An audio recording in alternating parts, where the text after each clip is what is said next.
مجبوره کړم ما ته به چې دا مسله به حل کوو پر ورولې مونږ ورته چې ډېره زیاته اوږه ښکته کړه ځکه دا ضرور دي مونږ کمزور یو خبره چې روانه وه یو ریټ وټاکلی شو هغه اسد خان رالی ما ته وویل چې خیر دی د دې ځمکې ما ورته وویل چې اسد خان ما ګورې په 50 لکه روپۍ جیرب اخیستې دي او پیمنټ مې کړی دی هغه ما ته وویل چې خیر دی نور زمونږ جرګتیانو ما ته وویل چې خیر دی د پلاټ کې به وټ کټوزي سته تا ته به تاوان مونږ نه درکو ما ټیک شوه څنګه چې هغې ورځ نادیه بیبي ووی چې بشیر خان ما ته وویل چې بچې دا فیکټري چې ده دا به په عدالت پرېږدو مونږ ورته چې ده ووی اولنۍ جرګه کې دوی رالل وایي د مهر خبره کوو مونږ وی مهر کې 20 جریبه پټې دی او 2 کناله حیات آباد کې پلاټ دی په فیز 1 کې دا به زه تاسو ته یو فیصله ښیم چې لیکلی دی سیول فیملی کورټ سیشن چې هم په سیم فیز کې چې د دغه په کم فیز کې کور دی 2 کناله پلاټ ډیفرډ ډاور دی هغه وته منلی دی 20 جریبه پټې په جان آباد کې دوی وی چې نه د پلاټ خبره نه کوو د ځمکې خبره به وکړو مونږ ورته چې یاره دا خبره د ویښه به ختمه کړو او فیکټري به په عدالت پرېږدو هغې کې چې خبرې ډېر یو شوې مونږ ځمکې ته هم تیار شو مونږ وی زه د ځمکې خبره به تشه وکړو دویم فیز کې به بیا د پلاټ خبره وکړو دوی د ځمکې خبرې سار به یوه خبره ماښام به بله خبره مونږ ورته ووی دا د ادم جی مین جرګتیانو پکې خپل کار کړی دی خپل ستړي کړي دي 2-3 میاشتې خواري کړې ده هغوی خپله جرګه کوشش یې کړی دی ادم خان له چې به لاړل هغه به وی چې یاره سر باندې درد دی د شپې ناوخته راغلی دی څه کارونه ګډوډ کارونه دي اوده دی مونږ به یې زه خیر دی خبره چې اخرې وشوه اسد خان دی رالل ما ته یې وی چې په 32 لک روپۍ باندې زموږ ستا خبره وشوه ما یې نه زه نه منم خو هغه زورور شو ما ته یې وی به زه لاړم او لیکل کوو ما ورته چې خان د پیمنټ به څه طریقه وي هغه وی چې نه دا خو به مونږ په یکمش پیسې درکوو د اتوار په ورځ جی خبره شوې ده او دوی 15 ورځې پس مونږ ته سوال جواب هم نه دی کړی ما سوال جواب کړی چې صاحبانو خانانو دا خبره څنګه هم کړه ما له پیسې په ما قسط را روان دي دا بیبي چې زه هغې له پیسې ورکړم دوی وی مونږ له 100 ورځې ټایم راکړه بیا هم چې 4-15 ورځې ټایم ورکړو مونږ وی چې نه کوې نو چې یاره مونږ عدالت ته لاړ شو مونږ سوال منت بل ځای کې وکړو بله جرګه جوړه کړو دوی وی مونږ له لږ ټایم مونږ چې بیا ټایم ورکړو اخرې خبره دوی دا وکړه چې عدالت ته به لاړ شي مونږ چې عدالت ته هم د هغې نه مخکې لاړو میډم شاه سلطان یې نوم دی چې اډیشنل سیشن ججه ده په پېښور کې کیس دی ادم کړی دی زمونږ په دې ډیډ باندې دې چې کم ډیډ ته وایي چې دا غیر قانوني دی غیر قانوني چې په څه دی زنانه منلې دي عدالت کې منلې دي چې ما له افضل پیسې راکړي دي ما پیسې ورکړي دي سټامونه ګوتې که د دروغ وي 2 نمبري جې دی چې ګوته د بلو لګې ډیډ هغه اللیګلي چې ته په دغې ریکارډ نه د دې ریکارډ دی هغې عدالت کې بیان ورکړی دی نه فیک دی نه بل څه دی اوریجنل ډیډ دی مونږ پیسې ورکړي دي هغې غشتې دي هغې میډم په مخ کې مو هغې راوغوښتو بیا ادم هم راوغوښتو مونږ ورته ووي هغه میډم بیبي ورته ووي چې ما په افضل څه خرڅ کړي ما ورته ووي چې ما غشتې هغې وی ښه ټیک خبره جي دقلته هغه شرطه مونږ د دوی ومنو بیا هم ورته ووي چې صاحبانو د ځمکې 2 خبرې تا سره قبضه ده مونږ سره انتقال دی مونږ انتقال تا ته پټواري دی راشي تحصیلدار دی راشي مونږ به درته ګوته ولګو تاسو به مونږ له پیسې راکړئ کله به یې ښه وکړل بیا چې به راپاڅېدل بیا به یې خبره د ادم خان بدله وه اخر کې به جي خبره یې دا وکړه چې وکیل سره لاړ شي مونږ ورته مونږ ته وکیل خپل وښایه هغه وکیل نن ساعته پورې جي چا نه دی ښودی بله خبره جي پاور آف اټرني دی ووی چې پاور آف اټرني نادیې بیبي ما ته ووی دغې مور بیبي ما ته ووی چې افضله دې جینۍ ته دمکیانې میلو شوي دي هم د ادم د اړخه ته مهرباني وکړه نادیې بیبي ما ته ووی چې یاره دا پاور آف اټرني زه تاله در کومه که زه اومه او که نه اومه زما چې څه پیسې تا ته پاتې دي ابه زما د مور په لاس زما اولاد له ورکړه. ما چې بالکل مونږ پښتانه مونږ شکر د مسلمانانو خلک هم پیژني چې د یوې خبرې خلک یو. پاور اف اټرنی جی هلته راله. بل جی د ټولو نه لویه خبره ادم خان وی د تضاد د تجزیه ویمه پته نه. الرحمن الرحیم څنګه چې شکیل خان ستاسو شکریا ادا کړه زه به هم ویم چې ستاسو ډېره مهرباني.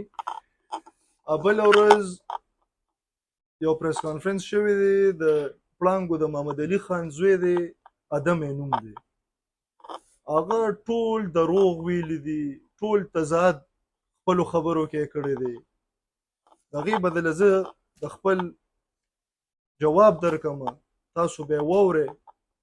او دا اخري پریس کانفرنس دی. مونږ دا نه مندڼ چا سره نور ماتو نه جواب چاله ورکو خو هغه چې کوم دروغ ویلي دي چې د هغې صرف مونږ عوامو ته میډیا ته انتظامیې ته ټولو ته صرف پته ولګي چې رښتیا څه دي او دروغ څه دي. اولنۍ خبره ده کړې ده چې زما په 2021 کې سپریشن شوی دی په 2023 کې زما طلاق شوی دی او زما خپل سابقې کور والا سره خبره روانه و د شپږو میاشتو چې زه به تاله پیسې درکم. دا چې ټول دروغ دي. دا نادیه بیبي جمدی ده د ګلزار خان کور والا چې کوم د نادیه بیبي مور ده هغه جمدی ده. دی راوغوښتو د ګلزار خان کور والا هغه که څوک وی نو هغه شکر د جمدی ده د هغې ماته وي چې دا خبره وکړه چې دی ما راوغوښتو ما ورته چې تا زما دا لور ولې راشړلې ده. ده ووی چې یاره زه دویم واده کول غواړم. هغې ورته ووي چې یاره د پښتو په شرع کې اجازت دی 2 نه 3 وکړه خو د 20 کالو رشته د 4 بچو مور ده ستا نه پیدا دي دا مه ختموه. ده ووي چې نه زه دا رشته نشم نوره ساتلی په ما یا پریشر دی یا هغه د هغوی خپله مسله وه هغه رشتې ختمه کړه. دا خبره مې جدي پورې وکړه چې زما ده وی چې زما شپږو میاشتو کې دا خبره کېده نو په 2021 کې د دوی سپریشن شوی دی او نادیه بیبي جي دلته راله زما پلار له والد صاحب له چې کاکا زما په سر لاس کې ده زه تور سر یم ما ته نه پیسې میلاویږي نه بل څه میلاویږي. نو دا په 2024 نومبر کې جي راغلی نو اول تضاد دا دی چې ما په شپږو میاشتو نو زه 6 نه 7 شو ته په کال کې تا پیسې ورکړې وي او که تا هغې له پیسې ورکولې نو هغه در په در ولې ګرځېده او اخر کې دلته ولې راله. نو اولنۍ خبره خو چې دا ټول دروغ دي. که څوک وایي نو د ګلزار خان کور والا جمدی دي هغه نه تاسو کنفرم کولی شئ دا خبره. بیا د چې ویلي دي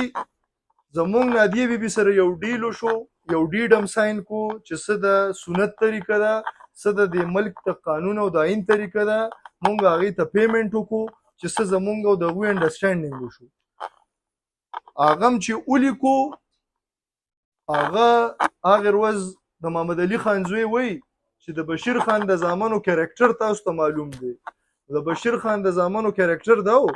چې هغه ډیډ مونږ په خړې لفافې کې د ده منیجر له ورکو چې رورې دا واله او دې خان ته دی ووایه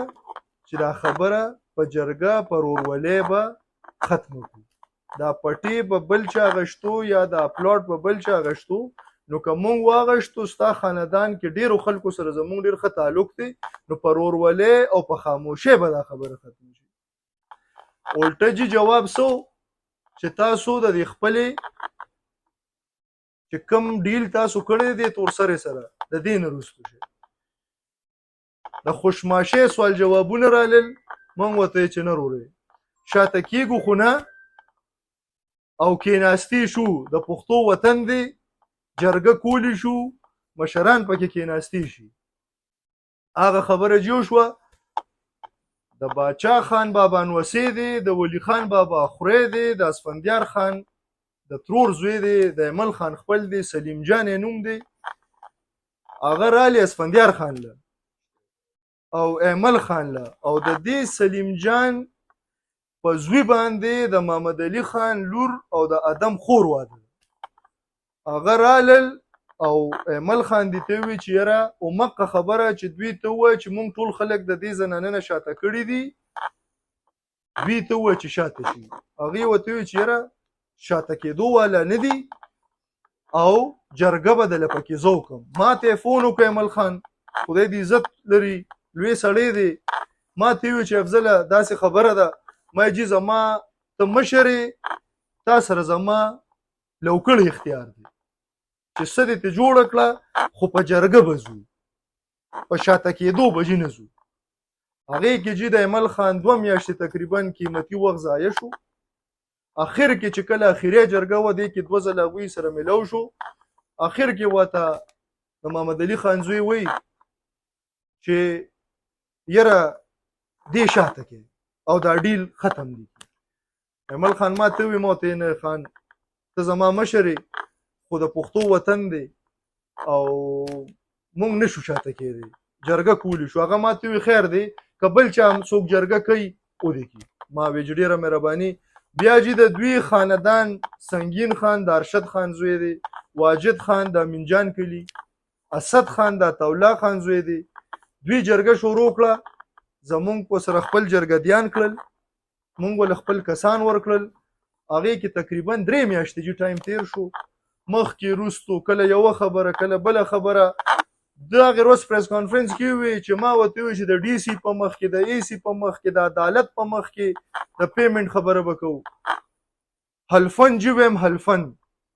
چې زمونږ جرګې سره دوی کومې خبرې کړې دي دې به ترې وروسته شو ویې وی ځمکه درکو مونږ وی ځمکه هم قبول ده بیا وی ریټ را سره وکې ریټ باندې ورسره کېناستو مونږ وی د کلي وطن خبره ده دې کې زمونږ ملګري دي اسد وایو په خپل پریس کانفرنس کې ویلي دي چې زما اف آی آر چا نه اخیستو په هغې ورځ باندې په 15 تاریخ باندې او په جګړو په سوال مینتونو باندې ما د اف آی آر وکړو نو زه به جي تاسو ته دا وښیم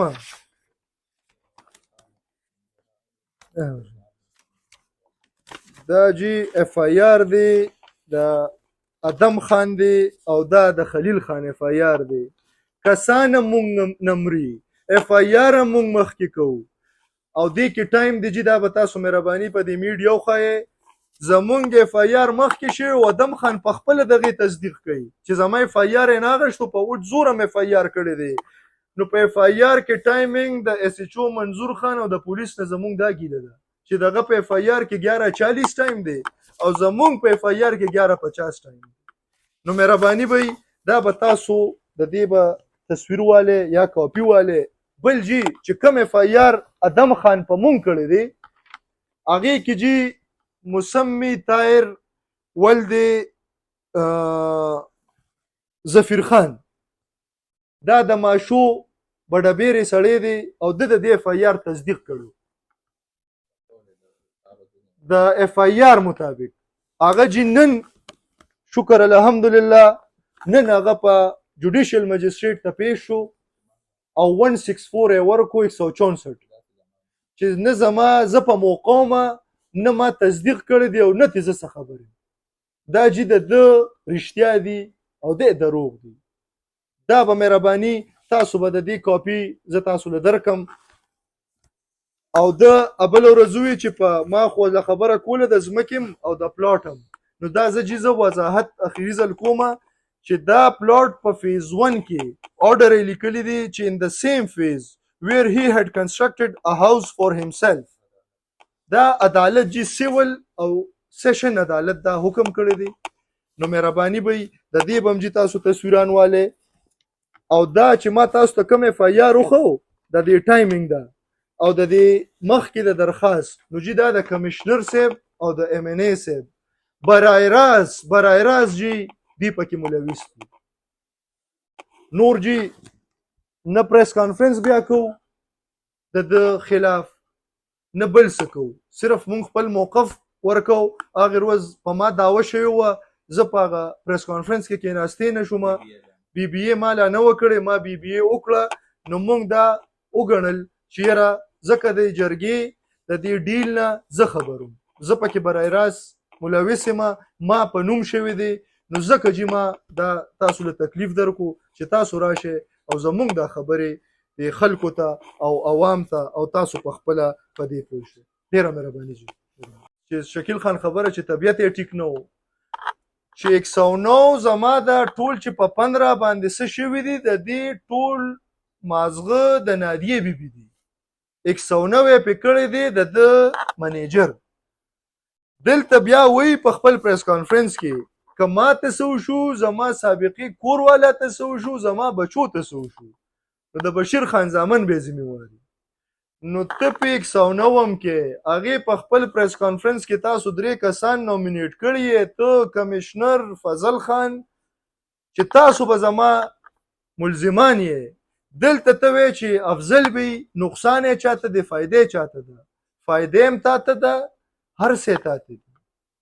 او د هغې بچي هغه د نادیې بیبي بچي دی، د ګلزار خان وسی دي. او په پښتو په وطن کې مونږ شکر دی کلک پښتانه، د پښتو په وطن کې خلک په زنانه، په ماشومانو او په مشرانو نه ډز کوي نه دعوه کوي. د ده پښتو دا وه چې په خپلې په سابقې ښځې باندې 109 دعوه وکړه. نو دقلته پښتو شریعت هر څه لاړل. بلې وی دا څه خبره چې زه ځکه کوم چې ما ته هغوی دا خبره کړې ده، ده وی چې په ګوډ ویل باندې ما جیپ ورکړی دی او دومره بې پښتو کار یې کړی دی چې په پریس کانفرنس کې د خپل بچو او د خپل سابقې کور والا نمبر هم د ګاډي ورکړی دی چې دا فلانکې نمبر ګاډي دی، دې کې هغه ګرځي. دا ګاډي جي حسینه سکلین یې نوم دی، اډیشنل سیشن جج ده د اسلام آباد، دا ول هغې ورکړی دی، د هغې په حکم شوی دی. دی وایي چې زه به په اف آی آر وکړم. نو 3 کاله وشو، په کار دی چې اف آی آر پې تا کړی و. نو دقه جي بل جي چې ګوډ ویل جسچر دغه پکې دا ټکي استعمال کړي. زه جي د بابر ستار صاحب په عدالت کې وم، زمونږ په اسلام آباد های کورټ کې د فیکټرۍ بارې کې کیس دی چې کله جي څوک کور والا پرېږدي نو عدالت په هغې باندې مینټننس ولګوي چې دې تر مرګه پورې به دې زنانه له دومره پیسې ته ماهانه خرچه ورکړي، نانو نفاقه ورته چې څه ته وایي. هغه جي 6 میاشتو د نو ورکړی. دی وایي چې زه ول خرچه ورکوم، هغې له د 6 میاشتو نو ورکړی. د هغې تفصیل جي د هغې په بینک سټیټمنټ کې شته. بابر ستار صاحب د ده وکیل عارف ګیګیاني وکیلو، هغه ته ووی چې بل تاریخ نه مخکې تاسو دا ورکړي، ګورې ښه به ني، د دې به ډېر غلط اثر تاسو ته ملاویږي. نو جي دا په زور د عدالت په حکم یې ورکړی دی. بل جي اخیره یو څو خبرو ته راځو، دا خبرې اوږدېږي. دی وایي چې ما ډي پي او صاحب له درخواست ورکړی و چې د افضل خلاف، او زما دغې درخواست هیڅ ونه شو. نو دومره تیز دغه چې کم دی چې که نه انصاف بل چاته نه ملاویږي بغیر د کمشنر صاحب د وینا او د فضل خان د وینا نه. په 31 باره باندې ادم خان درخواست ورکړی دی او په 1 باندې هلته ریسیف شوی دی. زه پکې اس پی انویسټیګیشن سجاد خان چې اوس هم کم دی، ده زه راغوښتم چې ستا خلاف درخواست راغلی دی. مایجي وایې وایي تا دا ځمکه مایجي ما دا غشتې ده، وایي څه شته ده سره، مایجي دا سټام دی، انتقال دی ولې نه دی کړی، مایجي څه ټیکسونه دومره ډېر دي او څه لا ما پیمنټ پوره نه دی کړی. نو چې پیمنټ وشي د پراپرټۍ په طریقه دا ده چې کله پیمنټ وشي نو خلک انتقال وکړي. هغه وی ټیک ده. بل جي دا وی چې په هره تاڼه کې په دوی باندې د قبضه مافیا او د قبضې اف آی آر دي. نو جي دا 400 ده او شکر الحمدلله تاسو نه پولیس هم یریږي د پریس والا نه. مهرباني به وکړې دلته چې څو تاڼې دي که په ما باندې یا زما پرونو یا زما په کور باندې یو اف آی آر ده قبضه مافیایي، نو بالکل زه جرمدار یم. د 302 به ځکه زمونږ د پښتو وطن دی، زمونږ دشمنۍ پاتې شوي دي، زمونږ روغې شوي دي، مونږ نه خلک وجلي شوي دي. هغه هم شکر الحمدلله سپریم کورټ پورې مونږ په هر کیس کې باعزته بری شوي، یو کې شکر الحمدلله نه سزا شوي نم داسې څه کړي دي چې مونږه سزا شو. د ظلم خلاف یو، ټول عمر به د تورسرو د چې کوم ځپلي شوي خلک دي د هغوی په سر به لاس ایږدو، مخکې میښې دی بیا به ایږدو. دا کولو وایو چې که تاسو دې ته قبضه مافیا وایې نو یا بسم الله، چې د ځپلو خلکو په سر څوک لاس ایږدي. دا زنانه ځپلې شوې وه، زما پلار له راغلی او چې کاکا زما په سر لاس کېده، لاس هم پې ایښې دی او تر مرګه پورې به هم پې لاس یې کښېري. ډېر د عزت د کور خلک دی او انشاءالله نور به هم چې څوک ځپلي خلک راځي د دې عدم شانتي د ظالمانو خلاف به مونږ هر وخت ودرېږو. مونږ ته به سخت هم راځي، مونږ به جیلونو ته هم ځو، ځکه دا زورور دي. کمیشنر چې ستا اکټینګ کمیشنر هغه ستا خلاف وي، ستا چې ایم این اے ستا خلاف وي، د هغې باوجود به انشاءالله مونږ په خپل ځای ولاړو. بل ده ووی چې د دوی آمدن د دوی ذرای نو شکر الحمدلله پښتانه وو، د دم یو پمپ دی سی ان جي، زمونږ هم پمپ دی. د ده د پلار چې څومره ځمکه د زمونږ به هم تقریبا که زیاته نه نو کمه به نه، خپل وس مطابق کاروبار کوو، دکانونه هم دي، هر څه شکر الحمدلله. که یو شی را باندې تاسو چې د دې ضلع که یو شی را باندې غیر قانوني ثابته شو نو زمونږ ریوان او ستاسو لاس. بل جی